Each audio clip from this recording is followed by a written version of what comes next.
All right, good morning, everybody. Hello, and thank you so much for joining us this morning for our webinar on regenerative ecology.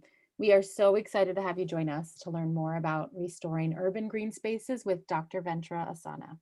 My name is Sarah Halson, and I am the program coordinator for Detroit Audubon, an organization dedicated to fostering the appreciation and conservation of birds and the environment that we share. We could not do the work we do without our funders and members, so I wanted to thank those of you who are members and are supporting projects like these. Noah Levinson, Detroit Audubon's office administrator, is also assisting us today. Thank you, Noah. You'll be seeing him later with your questions. Some quick Zoom housekeeping before we begin today. We are using a new format today on Zoom in order to accommodate more participants. So we're using the webinar format, and there are now two places to communicate with us. There's the chat box and the Q&A section. Both are found on the bottom of your screen. Please use the chat box to introduce yourself, let us know where you're located, where you're coming from, and then use the Q&A for any questions that you might have for our presenter, or for ourselves if you have any technical questions. We will have time for questions at the end of the presentation, so please add those into the Q&A. And if you have other questions, please reach out to either myself or Noah, and we'll do our best to assist you. And now I would like to introduce Dr. Asana. Dr. Ventura Asana is a retired pastor in both the United Methodist Church and the African American Methodist Episcopal Church. Dr. Asana is an eco-minister and urban environmentalist who has created and directed numerous community outreach and eco-ministry programs at various parishes in Michigan and Illinois. Thank you and welcome, Dr. Asana. Good morning, Sarah. Good morning, everyone. I'm so happy to join you today. And for this wonderful opportunity, I want to thank Detroit Audubon for providing another platform to see how we can all work together to do our part to take care of the earth. I want to start, first of all, by saying that I am an ecological minister, sometimes abbreviated to eco-minister, and I have been for about almost 20 years. I've done this work under the auspices of the parishes that I've served, both in Detroit and Chicago, Illinois. And I've been able to do this work globally in short stay sustainable development projects in Bolivia, working with the Aymara and Quechua Indian peoples, as well as in Puerto Rico and Dominican Republic and India. And in the course of this work, I began to see some things that were parallels to what I was seeing in developing countries, sort of mimicking in the city of Detroit in terms of the blight situation and lots of land. And so my ministry began to form around the idea of what can we do individually and collectively to engage critical earth care. Next slide. First, I would like to say the subject of ecological restoration is very vast. And what I have encountered in my work is that many times people desire to do something about earth care, but they just don't know where to start and they're just basically overwhelmed. So I present this to you in two questions as the challenge. First, how do we shake up and transform our creature comforts to critically care for the earth? What do we need to do that? And secondly, what happens if we don't take actions to change what we are currently doing? Next slide. While I am talking, I want to invite you to be as interactive as you feel comfortable. And so you'll see this slide come up periodically, and you can just go straight into the chat room and answer this question, respond to it in whatever way that seems amenable to you. And that question is, why did you take this ecological webinar? Again, as I've mentioned to you many times, there is so much catastrophic going on in the environment. We have the wildfires In the West, we have floods.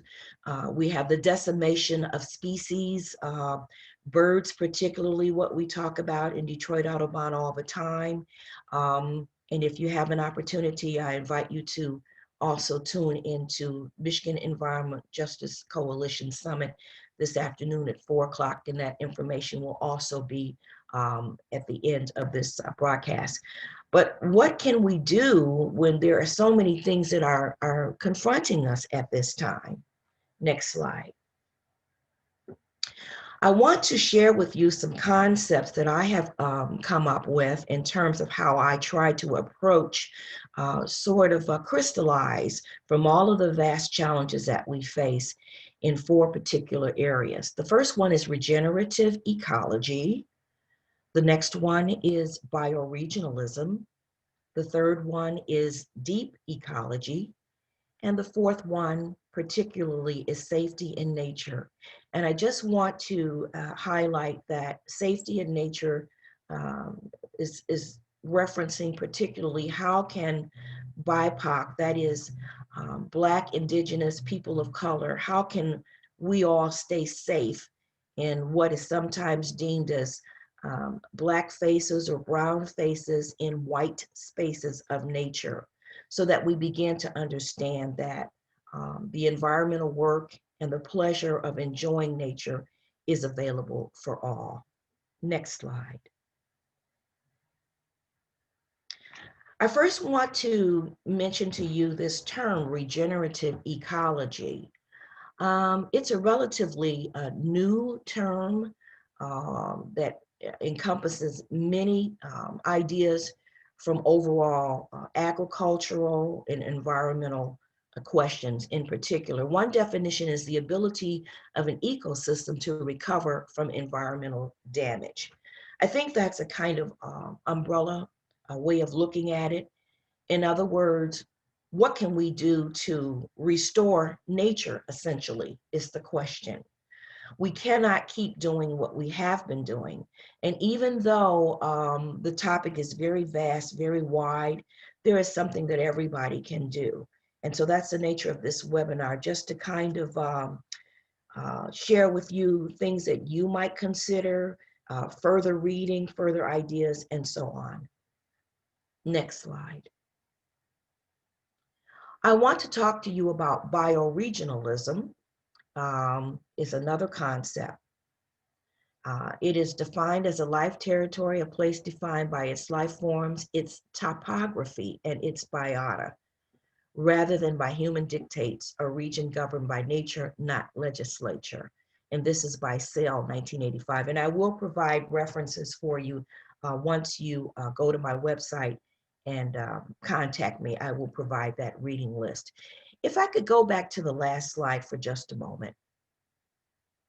When we talk about regenerative ecology, and I just mentioned to you bioregionalism, essentially bioregionalism is looking at what is the biology of the land that we are on, however we are in community. This speaks to urban dynamics, suburban dynamics, and rural dynamics. In other words, next slide. What are the life forms in that biological region? What are the insects? What are the birds? What are the topographical or the land dynamics of that space? And this speaks to water events, water run out. In the city of Detroit, we have an issue with our sewers, and many basements flood. And so how can we begin to turn back some of those problems or mitigate them? It comes in all kinds of ways. It comes in the form of rain gardens and meadows and many, many things. Next slide. I'm sorry, go back to the last slide. Bioregionalism part 2.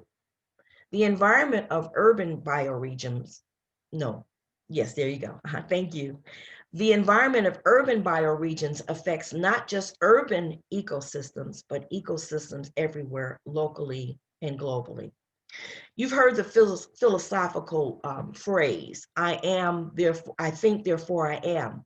However, when we're talking about the ecological dynamic, I think it is better couched in an African idea of Ubuntu, and that is, I am, therefore we are.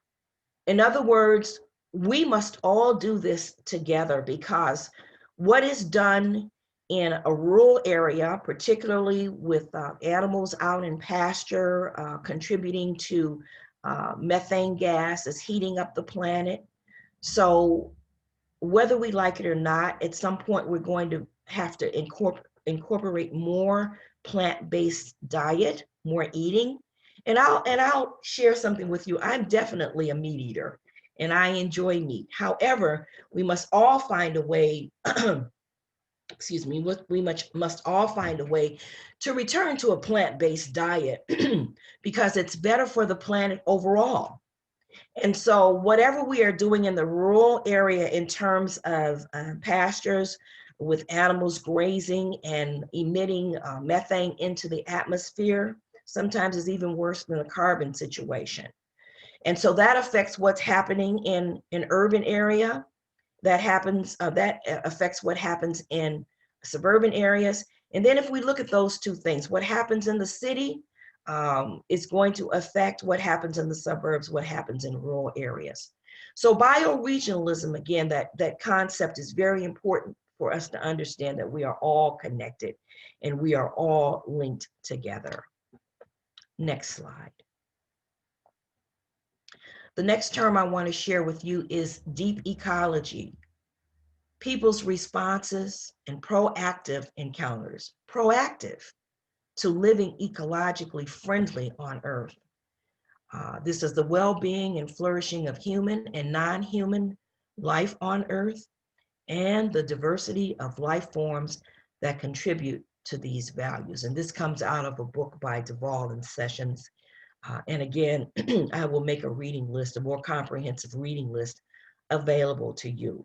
You need only contact me through my website, which will be posted at the end. So deep ecology is not just staying on the surface, but finding a way to go deep and look at all of the components that make up this ecological conversation of which we are all a part of. And of course, once we begin to learn more, then we can move into an idea of how can we move past our feelings of helplessness and move into spaces of healing. Next slide. And finally, I want to talk about safety in nature. And this is speaking particularly to, this is speaking particularly to the question or the idea that Black Lives Matter. And what do we do to keep Black, Indigenous, people of color safe in nature spaces? Now, I'm not going to get into this problematic term for some of BIPOC. I've heard it said recently that it is a very troubled term in that it minimizes all of the things in terms of a definition of Black and brown people. Let's just say, for the sake of this webinar, the sake of this conversation today, that we will use it as a place marker, if you will. And there are many, many instances where people don't feel safe in nature, Black and brown people. That is not to say that people of other ethnicities have not had problems in nature. But I have recently written an article for Detroit Audubon magazine, The Flyway, which is available on my website. And in that, I talk about what a problem it has been for me over my lifetime. Nature lover that I am, to feel safe in spaces that are not necessarily deemed places where Black people should be, even though I kind of parrot what John Wesley says as an eco-theologian, that the world is my parish. And I was reared to believe that any place that I walk, I own that space. I was very fortunate in the way in which my parents raised me and my three sisters on taking control over our space, to be respectful, to ask questions, but to be secure wherever we were. And so it came as a real shock over my years when I would go into spaces in which, in the urban setting, in Detroit proper, where I would be followed from aisle to aisle, that kind of thing, and questioned, and that was in the confines of the city. But to go out into spaces of nature and to feel threatened. I remember a time, particularly when I was on an outing with family, and we were at Niagara Falls, and my sister and I, we left the picnic area and we got on a tram to go to visit the falls, and we were the only Black children, I shouldn't say children, young people on that tram. And at first it was just beautiful. And then the next thing I know, uh, we were being singled out and stared at and all of that. And it was very frightening. And by the time we got to the falls, it wasn't even enjoyable. And we got back and we boarded the tram. And by that time, it was beginning to get to dusk. And my sister and I were very frightened. So we were very happy to get back to our mother, who just wrapped her arms around us. And I think of another instance as well, and there are many such stories, not just mine. I think of First Nations people and how land has been taken from them, and they can't feel safe in their own environs of this country. I think about the problem of land being taken from many, many African Americans in the country, in the South, and not just the South, in the North and other places where the land was purchased legitimately, and by some reason or another, that land was stolen or people were burned off of that land. I will also provide further reading for you along this area. Next slide. So we begin to ask, how do we demonstrate intentional earth care? It's one thing to talk about what we need to do, but it's a whole different dynamic to be intentional. And if we are going to find a way to intentionally engage critical earth care, we must act. It is imperative that we act. No matter what our economic status is, we can do something. It can be as simple as planting a garden. It can be as simple as, for sure, reading on what can be done and so on. So let's take a look at that and kind of visit that, if we may. Next slide. Well, one of the things we have to do is build community. Community is important. And especially in this pandemic, I don't have to tell you that. We're already supporting each other. We're finding ways to speak to our neighbor, to provide for our neighbor. And in those acts, we are being provided for as well. I don't know about you, but I am an extrovert with introvert tendencies, but essentially an extrovert. And it's been very grievous to not see my fellow community activists in the organizations that I belong to, urban farming and so on, and community activists. It's been very grievous not to be able to be in community, and we all miss hugging and we all miss being very close. But nonetheless, we still are blessed to have the opportunity to build community cohesion through Zoom, Skype, and these other platforms. We're very fortunate at this time. And so we must carry that further. Community cohesion doesn't just mean being involved in organization. It's something as simple as just going out your front door and speaking to your neighbor, or being part of bartering. Bartering is a quote unquote old-fashioned technique, and in actuality, it still holds. I'm sure some of you can remember the time when you could You know, if you ran out of sugar or something, you just call your neighbor or holler down the street or over the fence and you could borrow a cup of sugar. We're going to have to go back to some of these ideas, these old-fashioned notions of what constitutes building community. And certainly platforms like the ones we have that do that, whether it's TikTok, Facebook, LinkedIn, you name it, where we are building community and helping to support each other. The next thing is implementing programs of peace in nature settings. And these are specific. Planting a garden is an act of courage. We don't know if that garden's gonna come up. It's frustrating. We can't control the weather. We can try to do all we can with the water and all of that, and plants still die. But it is an act of courage to plant a garden. Other nature settings like greenways. We have in Detroit the Joe Louis Greenway project that will be coming into fruition, and lots of excitement around that corridor that will be a long stretching corridor of green pathways linking all across the city from the east side to the west side. It's just going to be wonderful. And then our yards.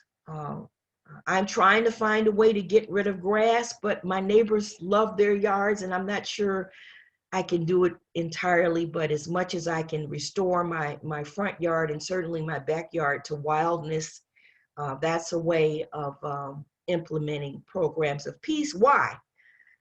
Someone may not visit my backyard, but nature will visit my backyard in terms of beneficial insects and bees and butterflies and this kind of thing. So that's an act of peace, because I must be in peace not only with human beings, but also with nature. And then vacant lots. We have wonderful programs in the city of Detroit where you can buy a lot. And now that has been extended so that if it's not a side lot right next to your house proper, there's a further extension of lots further away that you can purchase, and it's not very expensive. And so this is another way for beautification, for planting gardens, and so on. And of course, community parks. It's not listed here, but our neighborhood is planning a community park in which we will have natural habitat and some other amenities. And then also meadows. Detroit Audubon is doing a wonderful job, and I'm part of that project of restoring meadows. I won't go too far into it because Michigan Environmental Justice Coalition Summit will be going on this afternoon at 4 o'clock, and our panel, Healing and Culture, will be looking specifically at planting meadows. And then lastly, walking the labyrinth as eco-meditation. I want to repeat that. Walking the labyrinth is eco-meditation. For a number of years, I have been conducting labyrinth walks in Detroit and other places, also in Chicago area. And I want to talk a little bit about the labyrinth. Next slide. I have here for you an image of a labyrinth that is an indoor labyrinth. And at the bottom, you'll see there a wonderful website. This is the Labyrinth Locator, and it is a listing of all the labyrinths in the United States. And so, of course, Michigan is included in there, and we have a number of labyrinths. We have some in the city of Detroit. We have some in Grosse Pointe, Troy. I always suggest that once you find a labyrinth that you want to go to, that you try to get information to find out if it is accessible, because now we have new considerations because of COVID-19. So you want to make sure that you're going to be socially distanced enough so that you can remain healthy, remain safe. But now, what is the labyrinth? What is its history? Well, I won't go into a long, drawn-out lecture as I would do if I were still teaching in the university setting. But essentially, the labyrinth is a means of pilgrimage in the Christian tradition. Many times people could not go to the Holy Land, and so this was devised a series of walking paths where you keep going, start at the outer edge, and you keep walking around, and until you get to the very center. And along the way is an opportunity for contemplation, for thinking, what can I do to make the next step? There are some similar ideas in this pilgrimage notion in the Jewish tradition. It is to actually go to the Holy Land. And in the Islamic tradition, Mecca is the place of pilgrimage. And so this notion of pilgrimage is not something new. But when we think about eco-labyrinth or eco-meditation, the kinds of eco-meditation labyrinth retreats that I conduct is a guided phenomenon where I try to lead the participants into some areas of what they can do to engage intentional earth care. Next slide. Here we go again. Another question for the chat room. What will you do to help the earth? Again, this is the only planet that we have right now. We know that there is space exploration going on, even as I speak. But for the time being, Earth is our home. Earth is our mother. Earth is the place that we inhabit.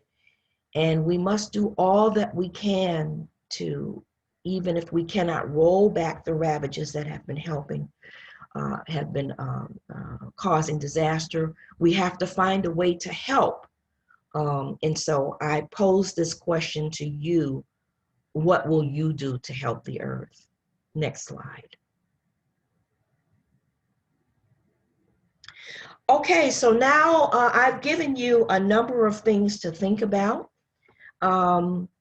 And I noticed that there are going to be a number of things that are going on. I'm seeing some of the comments coming in. There are some other things that I would like to share with you. And that is to say that you can do some specific things in terms of helping in your community. For example, you can identify what are the issues of land equity in my community.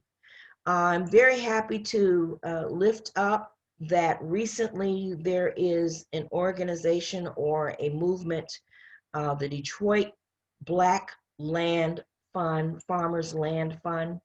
I hope I'm getting that right. But at any rate, this is a situation where several key players in the urban farming community, particularly Tefira Rushton, who is one of the directors, who is the director of Keep Growing Detroit, and also Ms. Jerry Hebron, who is one of the co-founder with she and her husband, Mr. Hebron, of Oakland Avenue Urban Farm, and also the Detroit Black Security Food Network. And they did a crowdsourcing campaign recently to raise money for Black urban farmers in the city of Detroit. They started out with 5,000, and before long, the need is so great and the response was so great, they wound up with $55,000. This is going to help Detroit Black urban farmers to not just farm or have vegetable gardens in the city, but also to purchase the land. And this is a situation of, how can I say this? This is a situation whereby this can help to build land equity, equitable land distribution. Very important. I have a comment here. It says, I love this idea of eco-labyrinth meditation. And I love that too. And the thing about it is, as this is something you don't have to wait for me. This is something that you can do on your own.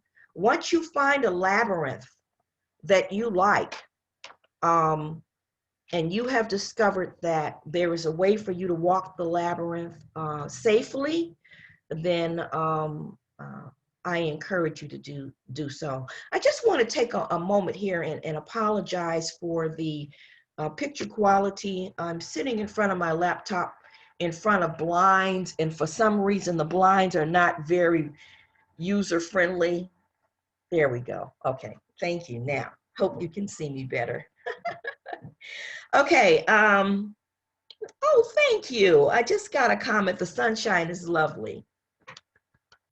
Thank you so very much. I want to go back to the idea for a moment of the challenge. How do we shake up and transform our creature comforts so that we can critically care for the earth? I like to be comfortable. I'm of a certain age where I feel like I've paid a lot of dues. I've been on the battlefield, been working in community projects, spent 20 years in 2 different denominations as an ordained pastor, co-pastor. And let me tell you, I have worked. And I'm not by myself. I know many of you who are tuning in also have worked very hard. And I feel that at this point, especially when I retired from the professional pulpit, I felt that I wanted to coast a little bit. I wanted to get comfortable. And I just want to do things that will make me feel good. However, God has a different idea. And so this chapter of my life finds me interrogating, thinking about what can I do, not only to practice some of these things that I talk about as an eco-minister, as an eco-theologian, but also encourage you and others to do the same. And what I want to say to you is that don't try to take on the whole thing. It is just too overwhelming. It is easier. How do you eat an elephant? One bite at a time, although I'm not saying don't eat an elephant. But how do you tackle a problem one small thing at a time? We all should be recycling, and there's no excuse for not recycling in the city of Detroit. I'm very fortunate to have been able to serve on the first committee with the Ecology Center as a board member when we rolled out the pilot program to have the blue bins in the city of Detroit. That was a number of years ago. And we had a test community, it worked well. And now you can get a blue bin to recycle wherever you are in the city of Detroit. And of course, we know that recycling has been going on in the suburbs for years. But in the city of Detroit now we can recycle. All of this information is available. What do you recycle? I'm not going to go through it. All you have to do is just find that information.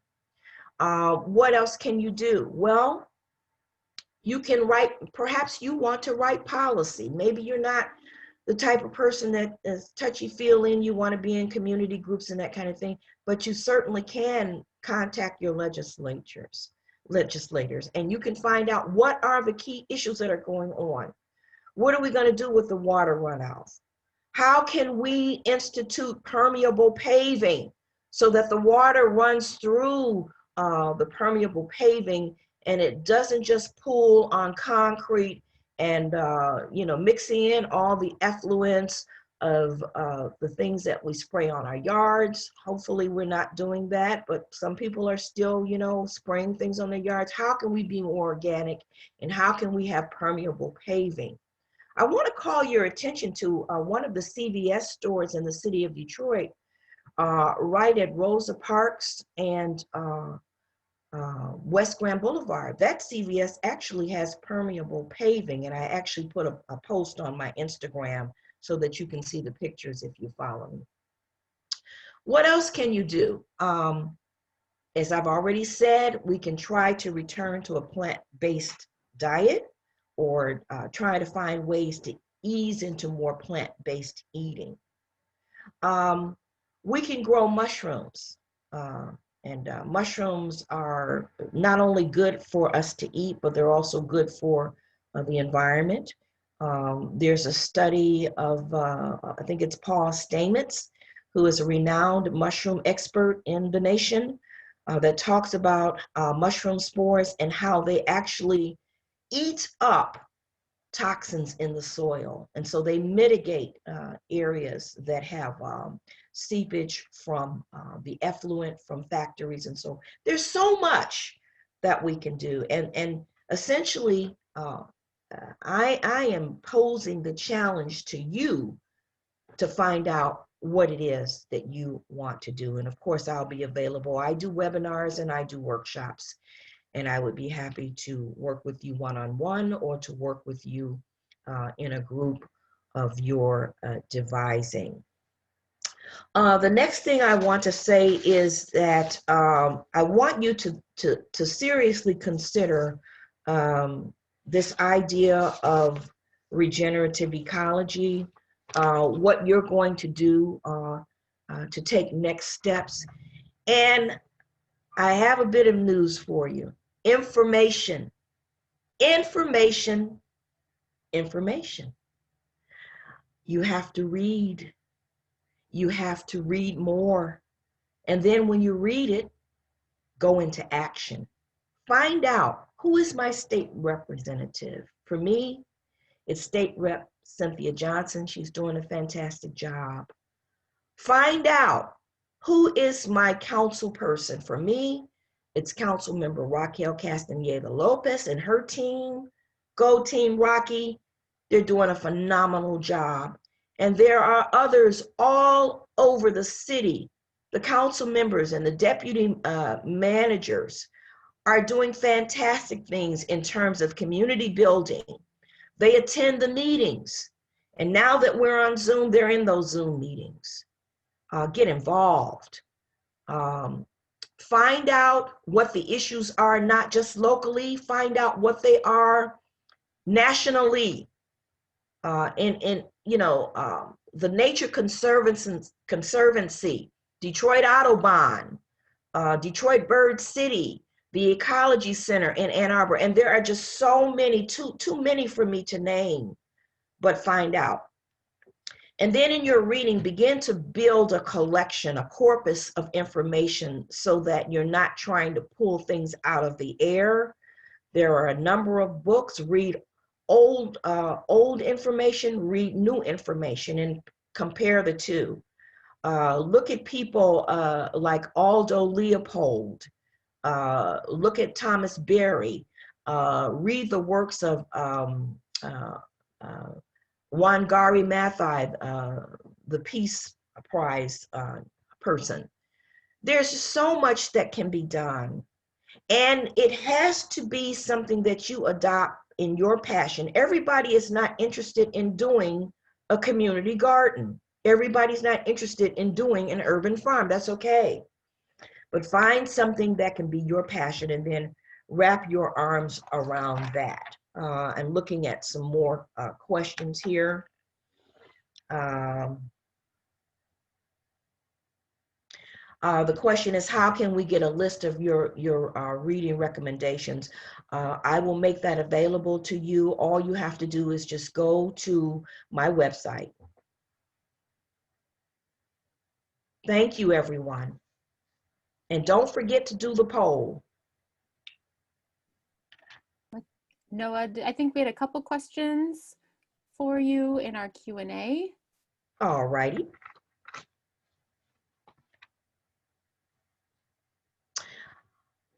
Noah, were you going to read those?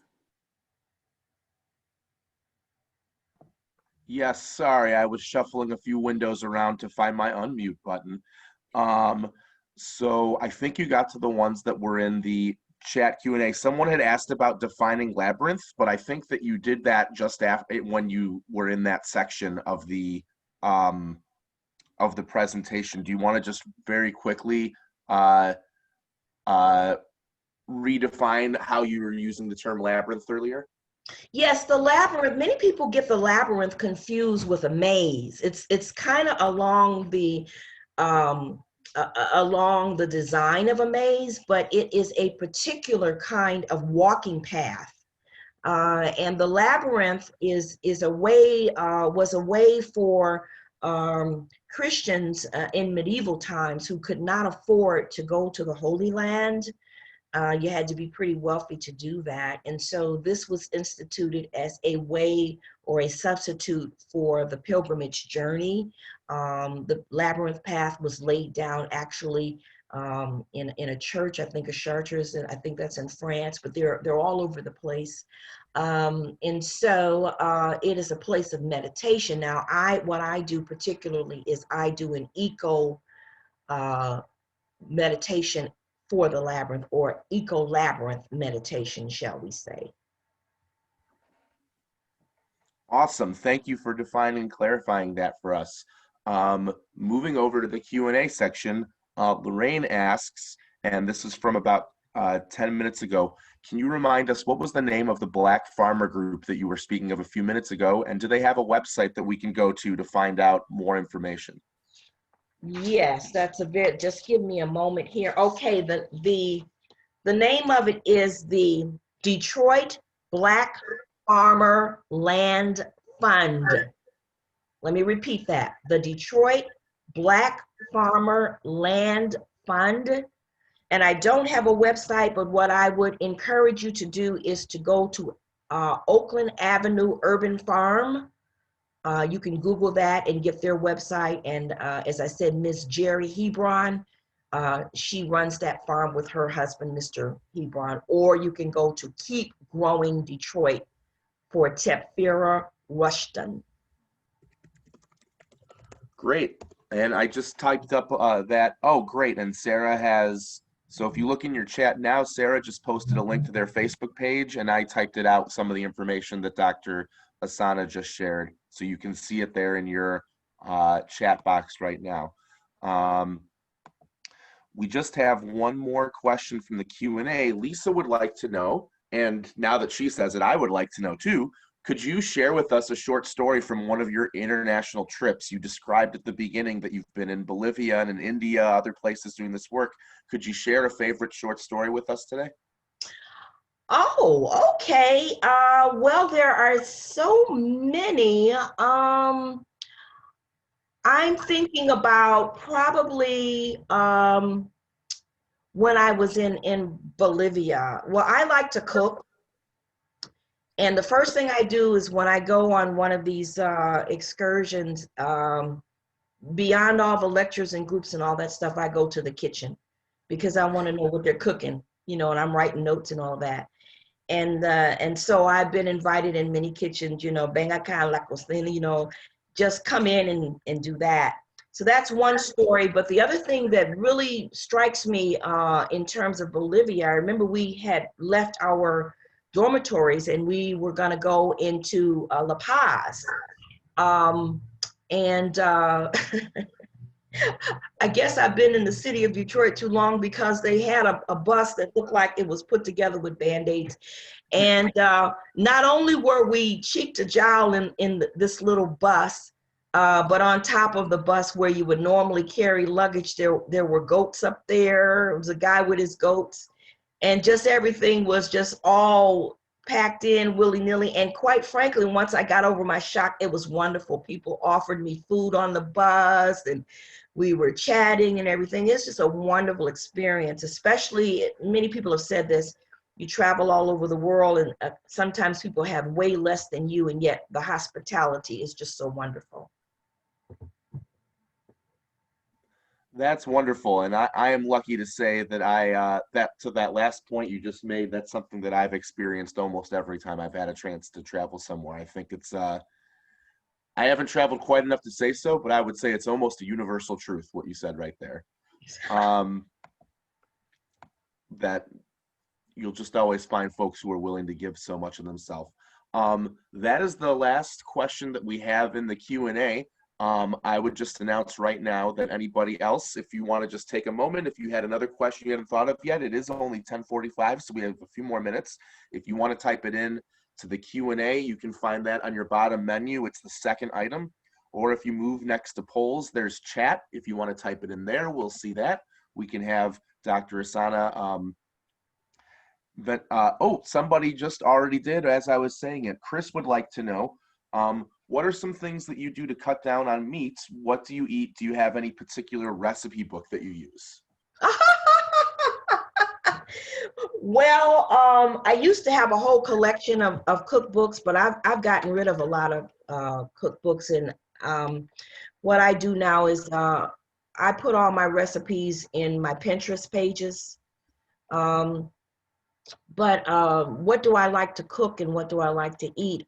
What I've discovered is that I do very, very well having what I call a nosh plate. And my sisters and I, we all do this. And I'll have maybe some pate or some liverwurst, and then I'll have pickled onions, and then I'll have capers and olives, prosciutto, crackers, whatever. So I kind of grazing throughout the day because I'm trying to wear so many hats, and then I'll have to actually cook. And then another thing that's a lifesaver for me is eating right out of my garden. I can go out and I can pick things right out of the yard, whip up a salad, what have you. And as far as meat, what's working for me right now is rotisserie chicken. Pretty mundane. I'll go pick up a rotisserie chicken. Mundane doesn't mean it's bad or something, right? I'll go pick up a rotisserie chicken, and then as it starts going down, it gets to salads, and then and when I get down to the carcass, I take everything, freeze it, so that I can make my my family famous chicken noodle soup. Ooh, that sounds amazing. We have a couple of more questions that just popped up in the Q&A since I opened that up again. I do want to add, before I go to the next one, to your point you just made about eating stuff fresh from the garden. I've seen this in my mom's vegetable garden too. She plants cucumbers every year. I personally think that this is at least slightly due to the pandemic, but almost everyone in their neighborhood people who plant cucumbers and tomatoes and the like every year. People are getting bigger ones than ever before. Now that doesn't always mean better, but bigger is fun. And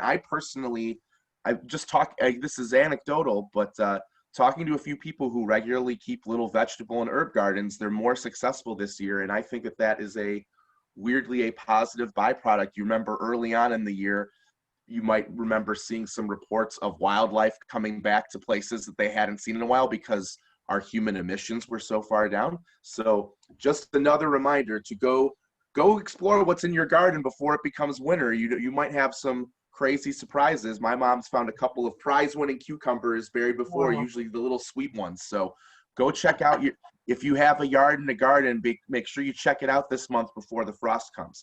All right.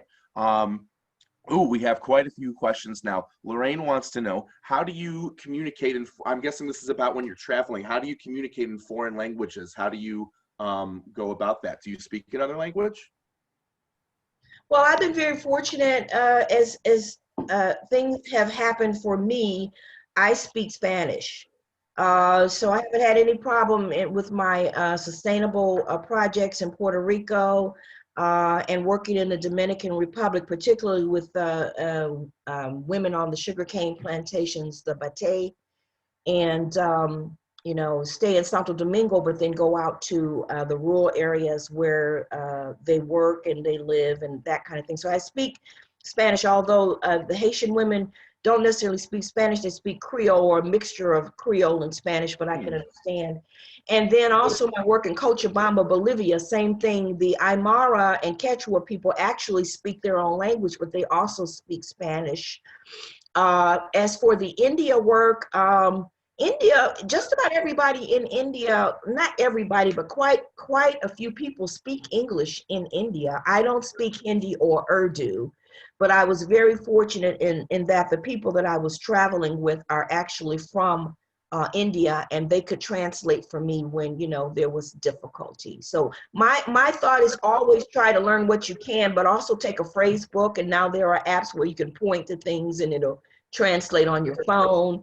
And hire a translator if you are able, because it provides employment for others as well. That's a great point at the end there, making sure that they're getting that opportunity out there for people who need it.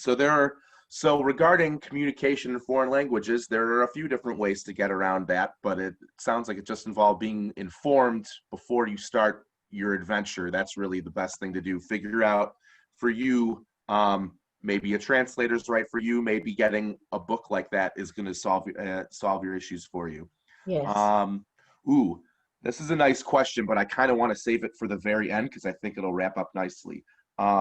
Kendra, excuse me, would like to know. She says the Eco Labyrinth is a fantastic space for folks to engage in contemplative practice in nature. Are there other interfaith practice educators? Are there other interfaith practices educators could engage folks, specifically BIPOC, to encourage a sense of safety in nature? Oh, that is an excellent question. At this point, I think it's an intuitive process. It might be a good idea to check out Detroit Audubon, particularly because there are African American bird societies, birders. You know, we had the recent incident this summer about the Central Park situation, but that gentleman, his name escapes me right now, but that gentleman is a renowned birder, and there are a number of them. So I would say check the Audubon Society. I would start there. I would also look at the Nature Conservancy. There are prairies. I have a friend, Reverend Deborah Williams, who is with the Nature Conservancy in Chicago area.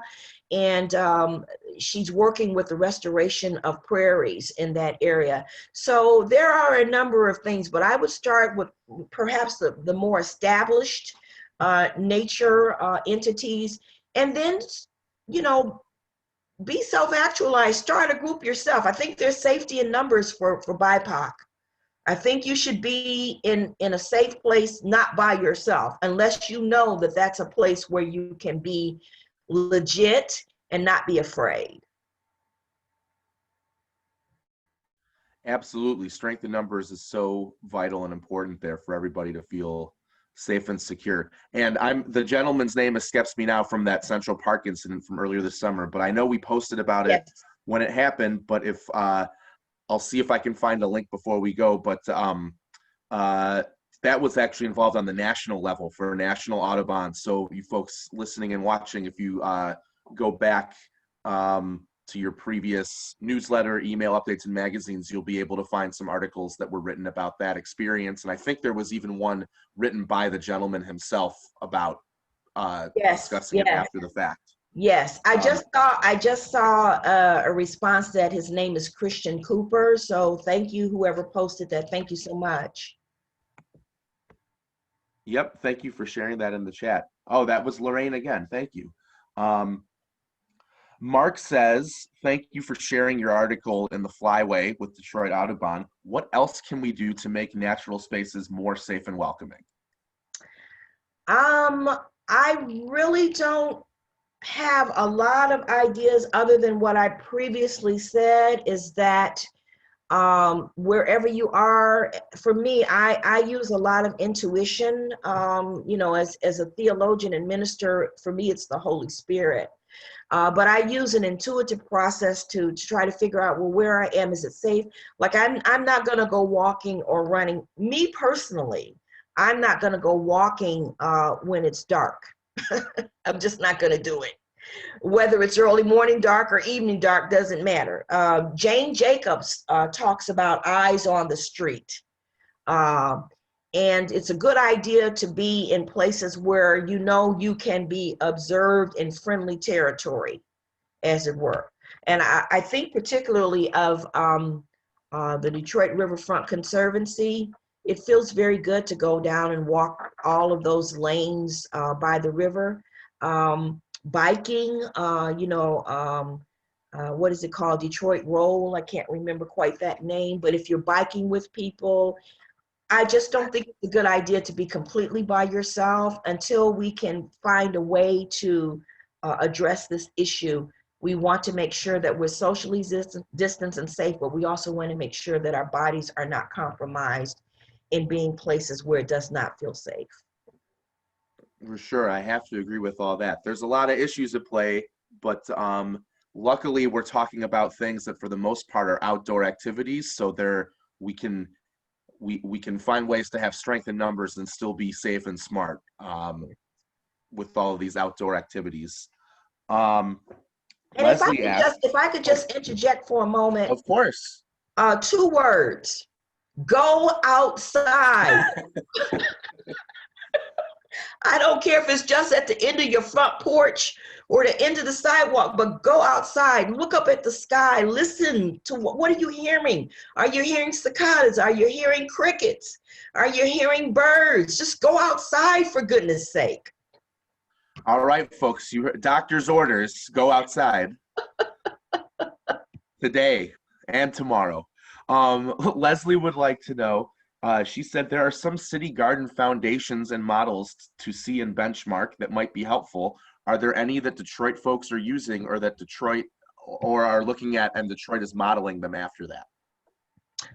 I'm not sure I can answer that. I mean, I've been a member of, I belong to an urban farming / urban gardening entity, and that is Keep Growing Detroit. And I've been a member of Keep Growing Detroit for years and years. And as a matter of fact, Keep Growing Detroit and the wonderful people over there, Ashley and Lindsay and Keto, have been instrumental in supporting my eco ministry in the local churches that I've served, because they provide not just the seeds, but also the plants, also workshops, helping us build raised beds. So I cannot thank them enough. That's one. Then there's the Greening of Detroit that plants countless trees in the city. That's another one. I'm talking about Detroit dynamics because this is what I'm familiar with. And those 2 in particular, D-Town Farm, Oakland Avenue Farm, Earthworks Farm. There are farms in Hamtramck. There are farms in Highland Park. Anything you can do to work with the 4-H club in the city of Detroit. They have a number of programs to engage youth.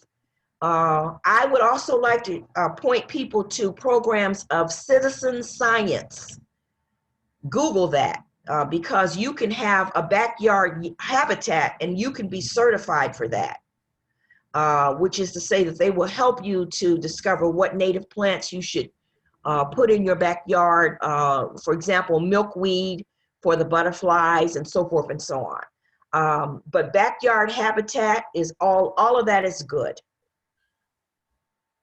So there are a lot of options that we went over just in summary. Greening Detroit and Keep Growing Detroit are some great options. And look for your closest urban farm or go Google some urban farms. There's a better than average chance that they will have some programming and some ideas that you can engage with, maybe even in your neighborhood.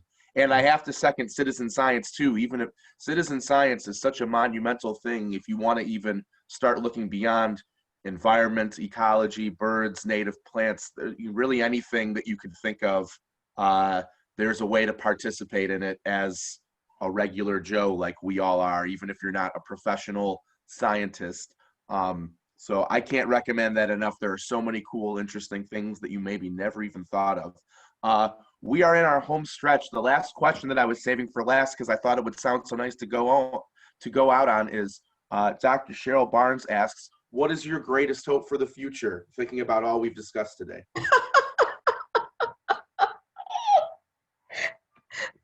I have to laugh because Dr. Cheryl Barnes is my sister. Oh. I was going to say, I didn't think it was that funny of a question. It looked sincere to me. Hi, sis. What is my greatest hope is the question? Could you repeat the question? Yes, your greatest hope for the future. I think in the context of this greening that we're talking about and these opportunities for restorative ecology. Yes. Regenerative, excuse me. Yes. My greatest hope for the future is wrapped up in what I'm seeing now. I am already in the process of inhabiting and embodying hope Because when I have these conversations, like today, this is a larger conversation, but even one-on-one, I discovered that whether people are doing something or not, they are concerned about the environment. And so my greatest hope for the future is that we not get discouraged, but keep the work going by speaking up, by rolling up our sleeves, by doing what we can in whatever ways we can, whether small, medium, or large. Something as simple as providing water for the bees or planting a milkwood bush. Wherever you are, that is the crux, or that is the point of hope for me. That is such a wonderful message to hear. Thank you for answering all these questions. Thank you for everything and all of the wisdom and experiences that you've shared with us today. Yeah, wherever you folks are at, whatever you're doing and able to do, that is what the hope for the future is. I think that's something good to go. Oh, Sarah is back. Great. Sarah, did you want to, do we have something to wrap it all up? Well, I just wanted to thank everyone for joining us, and thank you especially Dr. Asana. That was a wonderful start to our morning and weekend. Your wisdom is, I've enjoyed really working on this with you, so thank you again. We do have some polls that we wanted to run almost forgot. really Yes. quick to so I'm going to launch these. There's 3 different questions, and I'll leave them up for about 30 seconds each. And we'd love to have your answers to these, just so so Dr. Asana kind of has an idea of where everyone's at this point. Oh, there we go. Some responses are coming in now. Indeed. So about 10 more seconds.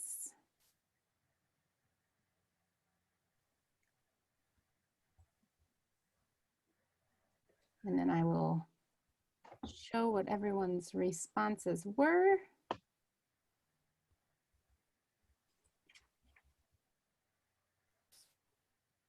All right, so this is how everyone would like to follow up and help the environment.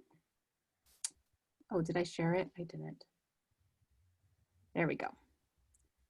So a look at where everyone is at this morning. And then we have our next poll.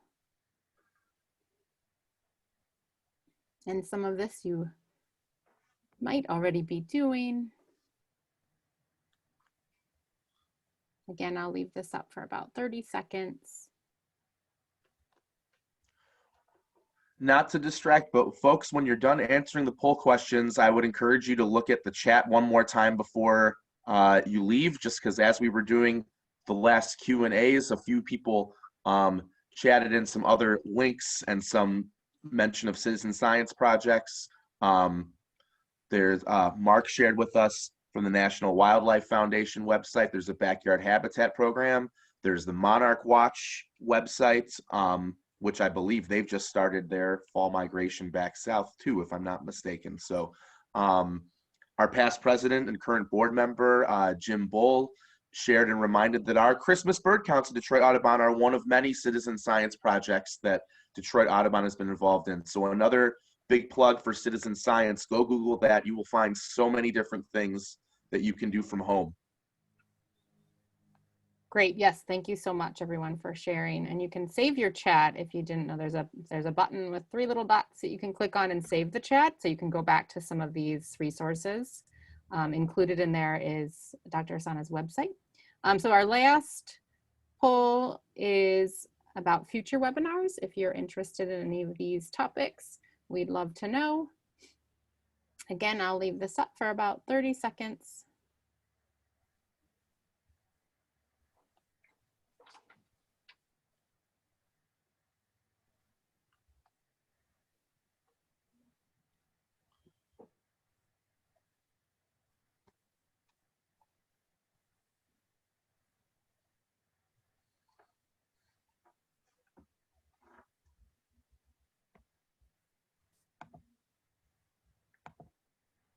All right, wonderful. It looks like all of the above is definitely a popular choice for this one. So Wonderful. Thank you so much I for all guess we that have a lot more information. webinars to do then.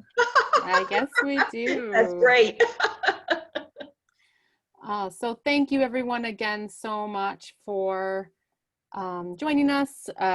We do have another webinar coming up the end of this month on nocturnal animals on Belle Isle on October 29th, if you want to register for that, and we'll have more coming up in the months to follow.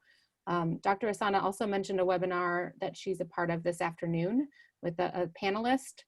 So please reach out. I don't have that information right here.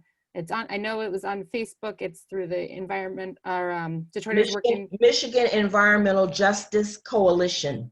Thank you. So that's at 4 o'clock today, if any of you want to join. Yes. And that would be great. We have a great panel.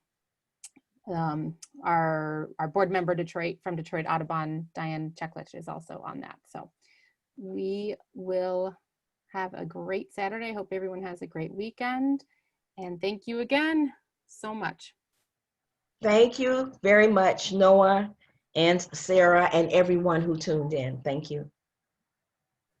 Bye. You're so welcome. Thanks for coming, everybody. Thanks, Dr. Asada. All right. All